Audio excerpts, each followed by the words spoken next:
मैं अपनी पार्टी शिवसेना की ओर से इस बिल का समर्थन करने के लिए खड़ा हुआ हूँ यहाँ पर।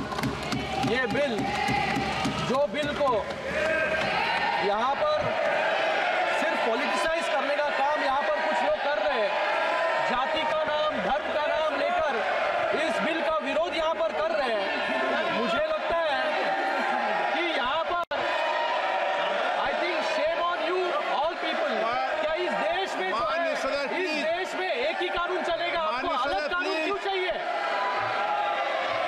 यहाँ पर इस बिल को लाने का मकसद एक ही है, ट्रांसपेरेंसी और अकाउंटेबिलिटी।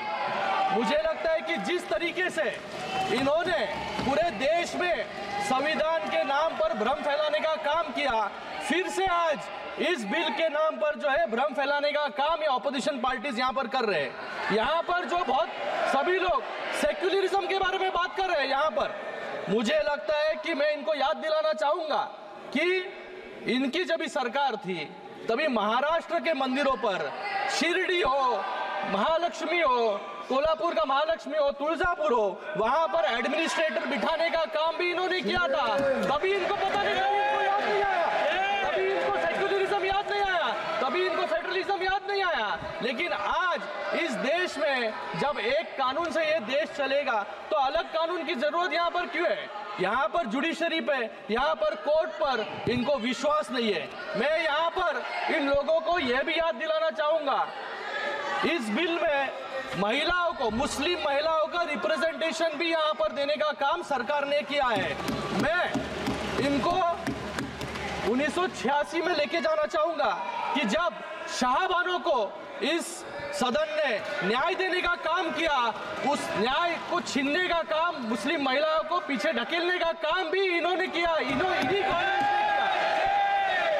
और आज ये यहाँ पर बात कर रहे हैं कि कलेक्टर को पूरी अथॉरिटी यहाँ पर दी जाएगी। मुझे लगता है कि ये देश जो है एक कानून पे चलता है। यहाँ पर इस देश में अलग अलग, जब भी 370 हटाया गया कश्मीर से तभी भी इन्होंने विरोध किया, जब भी 3 तलाक हटाया गया तभी भी इन्होंने विरोध किया, और आज फिर से जो है यहाँ पर विरोध करने का काम कुछ इन्होंने, सर खत्म कर रहा हूँ, चुनिंदा लोग यहाँ पर कर रहे हैं। मुझे नहीं लगता है आज इस बिल को लाने की जरूरत क्यों थी।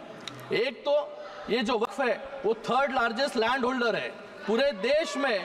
वक्फ के जमीन को लेकर 85,000 से ज्यादा, 85,000 से ज्यादा मुकदमे चल रहे हैं सर, और 165 से ज्यादा मुकदमे सुप्रीम कोर्ट और हाई कोर्ट में है, और पूरे हाई कोर्ट में। मुझे लगता है कि इन सभी को वक्फ पे कुछ अच्छा डेवलपमेंट हो, अच्छे स्कूल्स बने, कॉलेज बने, अस्पताल बने, ये इनको नहीं चाहिए।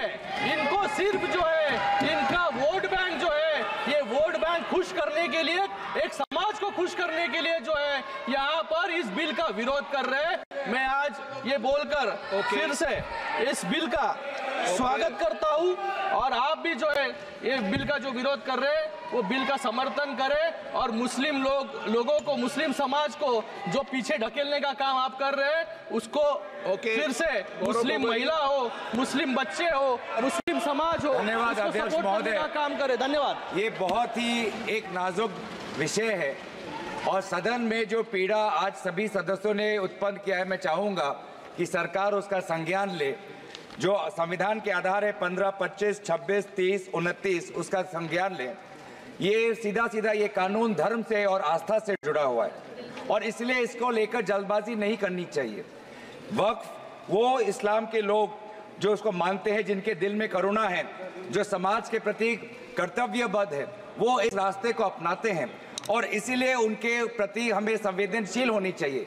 यहाँ पर अपनी ताकत का अहंकार नहीं आजमाना है। हमें हर धर्म में ये प्रावधान है, चाहे हिंदू हो, सिख हो, जैन हो, बौद्ध हो, और चाहे ईसाई हो, हर धर्म में ये प्रावधान है कि समाज के प्रति जो लोग कर्तव्यबद्ध है वो दान करना चाहते हैं। इस दान के भावना को समझे, इस दान के भावना को राजनीतिक रूप से ये सरकार को नहीं देखना चाहिए।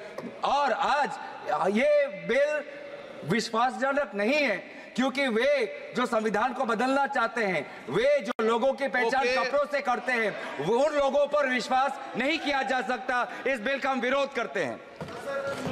देखिए माननीय सदस्य प्लीज, एक मिनट, ऐसे नहीं।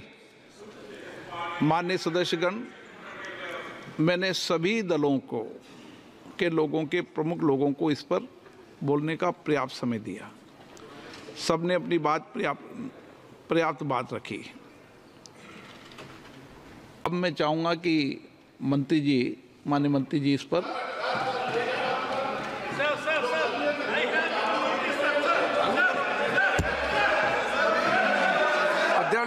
आदरणीय अध्यक्ष महोदय जी,